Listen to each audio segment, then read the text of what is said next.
Good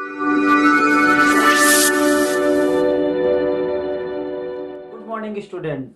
This is Suren sir as a physics teacher. My dear student, I want to teach you very important numerical which is related to potentiometer, source of EMF and drift velocity. So in this video I want to teach you question number 11, 12 and 13 of exercise 3 current electricity. Okay, let's start question number 11. So you can see the question, read one time. ये storage of EMF 8 volt and internal resistance 0.5 ohm is the being charged by a 120 volt DC supply using a series resistor of 15.5 ohm. What is the terminal voltage of the battery during the charging? During the charging we want to find the terminal voltage. And one question more ask, what is the purpose of having the series resistance in the charging circuit? In series resistance में अब question क्या जो दिया गया पहले वो लिख लो. Storage EMF is given that means epsilon is given that, so which value is given that first write down. Given that, तो given that क्या है EMF या epsilon नॉन लिखिए 8 वोल्ट, ठीक है. और क्या दिया है internal resistance, internal resistance small r equal to कितना दिया है 0.5 ओम, ठीक है. And then terminal voltage also given that means voltage V equal to given है 120 volt. Okay, but DC supply using the series resistance of 15.5 resistance means capital R is given that capital R equal to 15.5 ohm. This is value of R. Question है कि what is terminal velocity of the battery during charging? तो we want to find the terminal voltage V. When we want to find if battery is charging then we will find the value of that. तो you know during charging terminal voltage क्या होगा? During charging terminal voltage क्या होगा? क्या कौन सा formula है? Can you से बता पाओगे? हाँ पढ़ा तो है, यस चल रहा हूँ. कौन सा? हाँ बोलो. V equal to E plus I. अच्छा ठीक है, very good. I small r plus capital R. क्योंकि चार्जिंग यहाँ पे इंटरनल रेजिस्टेंस स्मॉल r है 0.5 और जो कैपिटल R है वो 15.5 है जैसा कि मेंशन किया गया है. तो first we want to find the current. Current क्या है हमें पता नहीं है, तो पहले हम करंट फाइंड आउट कर लेंगे. तो हम क्या लिखेंगे B माइनस ई को ले जाएंगे लेफ्ट में तो कुछ ऐसा हो जाएगा I small r plus capital R. और हमें चाहिए I निकालेंगे पहले, बाद में वैल्यू पुट कर देंगे. तो I इक्वल टू क्या हो जाएगा B minus E by small r plus capital R. अब इसमें क्या करें, सपोज दैट ये क्वेश्चन नंबर 1 है तो क्या करेंगे वैल्यू सब्स्टिट्यूट करेंगे. हमारे पास B की वैल्यू है, R की वैल्यू है, स्मॉल r है, एप्सिलॉन है, सारी वैल्यू से मतलब EMF भी दिया गया है तो यू विल सब्स्टिट्यूट हियर. तो पुटिंग द वैल्यू ऑफ लिखना है तो लिख दो. सब्स्टिट्यूटिंग द वैल्यू ऑफ या putting the value of VE, ठीक है, small r and capital R in equation number 1 we get. Okay, यहां तक कोई डाउट नहीं है. But you know formula then you can easily get, but you don't know formula then how you will solve. Okay, तो now we want to find the value of I. तो value of V equal to 120 volt and epsilon equal to -8. तो लिखिए 120 minus 8 and then small r equal to 0.5 good and plus capital R 15.5 ohm. Subtract it 120 minus 8 112 and this will be 16. कितना होगा 16 से बन जा 112 7 ampere. तो I की value क्या होगी I equal to 7 ampere. I equal to कितना आया 7 एम्पियर। अब हमें क्या निकालना है, terminal voltage during the charging the battery. क्या है, terminal voltage of the battery during charging. तो क्या लिखेंगे, B इक्वल टू क्या लिखेंगे, E प्लस IR। अब यहाँ पे एक्सटर्नल रेजिस्टेंस तो है नहीं, बैटरी है और उसका इंटरनल रेजिस्टेंस है, तो हम क्या लिखेंगे, E की वैल्यू क्या थी 8, I की वैल्यू कितनी है 7, रेजिस्टेंस कितना है 0.5, तो कितना हो जाएगा 8 प्लस 3.5, 5 7 जो 35, तो you can get 11.5 volt. So this is the terminal voltage of the battery during the charging. We can get this answer. Okay, till here any doubt? No. Next point is given that what is the purpose of having the series resistor in the charging circuit. In the series resistor in charging circuit is limited values are there, limited currents are there. Okay, if we will not add the external resistance of this circuit, what happened, this will be damaged, this will be dangerous, value will be there। कहने का मतलब ये हम कह सकते हैं कि this is तो very dangerous। कब होगा, जब ये current is very extremely high हो जाएगी, तो क्या हो जाएगा कि बहुत डेंजरस केस हो जाएगा। So external resistance we should add in the charging circuits. Okay, now अब हम स्टार्ट करते हैं क्वेश्चन नंबर 12। तो रीड द क्वेश्चन। क्वेश्चन में क्या कहा गया है ये इंपॉर्टेंट है, पहले हमें क्वेश्चन को रीड करना है, इसके बाद क्या निकालना है। इन द पोटेंशियोमीटर अरेंजमेंट, ये अरेंजमेंट पोटेंशियोमीटर का है। A cell of the EMF is 1.25 volt. कहने का मतलब हमें एप्सिलॉन 1 की वैल्यूज दी गई है। एप्सिलॉन 1 कितनी दी गई है, यहाँ पे लिखे गिवन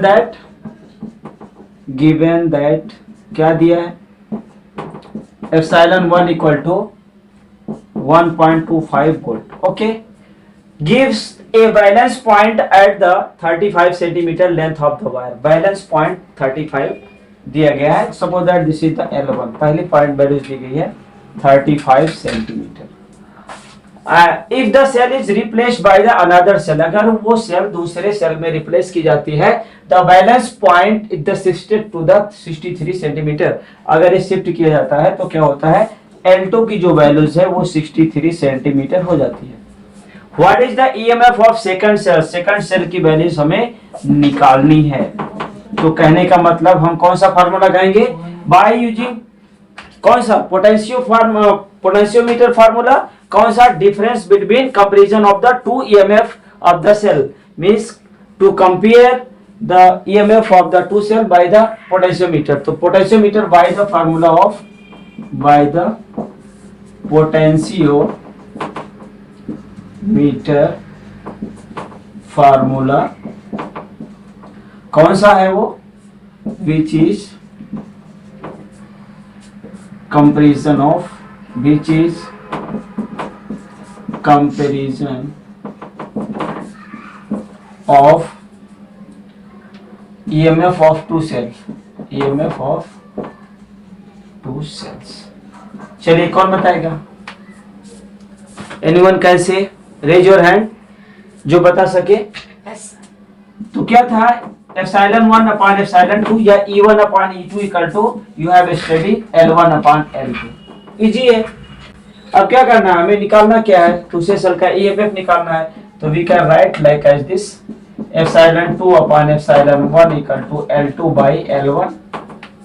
ठीक है, तो फार्मूला क्या हो जाएगा, एप्सिलॉन 2 इक्वल टू क्या लिखेंगे, L2 by L1 into epsilon 1। Here substitute the values, क्या रखना है, L2 का वैल्यू कितनी है 63 और L1 कितना है 35 और ये बैटरी की EMF कितना है इंटू 1.25। इसको मल्टीप्लाई करिए, कितना आएगा, कट तो होगा नहीं, तो डिवाइड करना पड़ेगा 63 बाय 35। तो जब इसको मल्टीप्लाई डिवाइड करो कितना होगा, 35 टू जा 70 होता है, तो हो नहीं सकता 1 पॉइंट, हाँ कितना, यस 1.8, गुड। और ये कितना है 1.25, मल्टीप्लाई करिए 1.8 इंटू 1.25, तो एप्साइलन 2 मतलब E2 की वैल्यू कितनी आ रही है, हाँ कितना 2.25 वोल्ट। गुड, तो ये वैल्यूज है, बहुत इजी है। Use the formula and substitute the values, get the answer. Okay, अब हम पढ़ेंगे next question, question number 13। Okay my dear student, अब हम पढ़ेंगे question number 13। Okay, and this question is related to the drift velocity, and you know what is drift velocity, you know this formula also. So first read the question, and then after which values we want, which value is given that in these questions, and which values we want to find after reading we can get. Okay, so read the question. The number of density of the free electrons in a copper conductor estimated in example 3.1 is 8.5 10 to the 28 meter की power minus 3. Yeah, how long does the electron take to the drift velocity 1 into the wire 3 meter? कहने का मतलब we want to find the drift velocity, नहीं निकालना है हमें, निकालना ये है कि कितने समय में, how many times में the drift velocity move from one place to, मतलब 3 centimeter long wire one end to other end, and area is given that, area of the cross section of the wire is given that, is given that 2 into 10 to the minus 6 meter square, and it is the carrying current also given that. So we want to find the time duration. Okay, so we will use the drift velocity formula. अब इसमें क्या दिया गया है ये पहले हमें निकालना है, इसके बाद हम बाकी वैल्यूज को करेंगे। तो गिवन दैट जो दिया है पहले लिख लो क्या निकालना है, फिर हम उसको लिखेंगे। तो गिवन दैट में क्या दिया है, पहले तो हमें n की वैल्यूज दी गई है, आप देख सकते हो कितना है 8.5 10 to the minus 10 to the 28। Okay, and then how long does time निकालना है, और यहाँ पे दिया गया L की वैल्यू दी गई है 3 metre. Okay, and then area of the cross section भी given that, mean the A is given that 2 into 10 to the minus 6 meter square। Okay, and then current also given, I is also given that 3 ampere। Okay, we want to find the time, क्या निकालना है, time निकालना है, किसके लिए, drift velocity के लिए। तो सबसे पहले हमें ड्रिफ्ट वेलोसिटी का फार्मूला पता होना चाहिए जो करंट के फॉर्म में हो। तो कोई बता सकता है ड्रिफ्ट वेलोसिटी का फार्मूला क्या है, VD इक्वल टू क्या लिखेंगे, क्या लिखेंगे, भूल गए, अच्छा ये फार्मूला नहीं पढ़ा था, I अपॉन NE A, ये फार्मूला पढ़ा था कि नहीं पढ़ा था, अच्छा पढ़ा था, भूल गए, ओके कोई बात नहीं।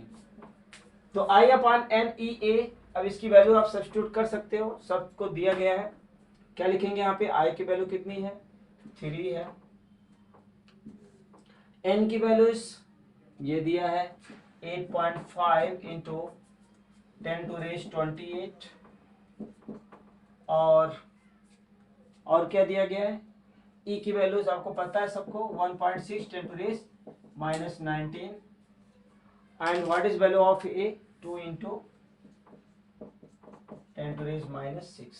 ओके, अब हम इसको सॉल्व करेंगे, पहले इस पावर को सॉल्व करेंगे, इसके बाद फिर इसके आगे की वैल्यूज को हम सॉल्व करेंगे। ठीक है, अब यहाँ पे क्या है 8.5 इंटू 3.2 मतलब 16 2 जा ये हो जाएगा, यहाँ देख सकते हो 10 to the 28 है, 10 to the minus 19 और माइनस 6 कितना हो जाएगा 25, कितना हो जाएगा 10 to the minus 25। अब इसमें से सब्ट्रैक्ट होगा तो क्या होगा, यहाँ लिख सकते हो 10 to the 28 minus 25। ओके, आगे लिखते हैं, इसको लिख सकते हैं 3 इंटू 10 to the 3 माइनस 3 होगा, क्योंकि ये 25 10 to the 3 होगा, ऊपर ले जाएंगे तो ये, अब इसका मल्टीप्लिकेशन क्या होगा 8.5 इंटू 3.2। ठीक है, सोल्यूशन करिए, इसका क्या होता है जल्दी करिए, बताइए क्या होता है, 8.5 इंटू 3.2 कितना होगा, मल्टीप्लाई तो करिए, कितना होगा, हाँ हाँ कितना, कैलकुलेट करिए, कैलकुलेटर है यूज करो, कितना लिखें 20, हाँ कितना 3 upon 27.5 into 10 to the minus 3। Okay good, अब क्या कर सकते हैं, यहाँ 27 है और यहाँ पे 3 है, तो 10 से मल्टीप्लाई कर दो तो कितना हो जाएगा 30 इंटू 10 टू रेज -4 बाई 27.5। ठीक है, जब इसको आप डिवाइड करोगे तो कितना आएगा? अब देखो यहाँ पे 30 डिवाइडेड बाई 27.5 है तो नियर अबाउट 30 ही है, तो इसकी वैल्यू कितनी होगी 1 पॉइंट समथिंग आएगा। क्या लिख सकते हैं यहाँ पे 1.1 कितना 10 टू रेज पर सेकंड, क्योंकि क्या है ये वेलोसिटी है। तो वीडी तो हमें मिल गया कितना है 1.1 10 टू रेज -4 मीटर पर सेकंड। तो यही आंसर है क्या? This is your answer? Yes. ये आंसर नहीं है, अभी हमें टाइम निकालना है, time period. How long does the electron take the drift velocity from one end to wire of 3 metre long to other end. कहने पर 3 मीटर्स का लॉन्ग वायर है, उसमें ड्रिफ्ट वेलोसिटी तो हमें पता चल गई है, लेकिन कितने समय में वो जो है यहाँ एक 1 पॉइंट से दूसरे पॉइंट पे पहुंचेगा। तो वेलोसिटी का फॉर्मूला कितने लोगों को पता है? Raise your hand. खाली अकेले आपको? सबको पता है ना, B इक्वल टू क्या होता है d/t। तो यहाँ पे क्या लिखा है? तो d को हम यहाँ लिखते हैं डिस्टेंस अपॉन टाइम, ओके, या x/t। तो यहाँ पे ड्रिफ्ट वेलोसिटी का अगर हम कहें तो क्या हो जाएगा L/t होगा, ओके। तो अगर हमें निकालना है t तो क्या लिखेंगे? t इक्वल टू क्या लिखेंगे L/bd। अब हमें निकालना है टाइम, तो टाइम को हम लिखेंगे L की वैल्यू कितनी है अभी लिखा था, चलो कोई बात नहीं है, हमने गिवन दैट में लिखा था, यहाँ देख सकते हैं ये वैल्यूज है L की कितनी है 3 मीटर। 3 डिवाइडेड बाय क्या लिखेंगे जो हमारी वैल्यूज आई है 1.1 इंटू 10 टू रेज -4। चलिए डिवाइड करिए, कितना आएगा कैलकुलेट करिए। हाँ बोलिए। हाँ 2 आएगा 2.72 इंटू 10 टू रेज, ये ऊपर जाएगा तो क्या होगा प्लस हो जाएगा, ये आएगा सेकंड। तो हमारा जो टाइम ड्यूरेशन है वो कितना आएगा 2.72 10 टू रेज 4 सेकंड। ये हमारा आंसर आएगा, क्योंकि हमें ड्रिफ्ट वेलोसिटी नहीं निकालनी थी, बट विदाउट ड्रिफ्ट वेलोसिटी हम टाइम नहीं निकाल सकते थे। ठीक है, तो this is our correct answer, okay. तो हैव यू रिटन? लिख लिया? Okay, thank you.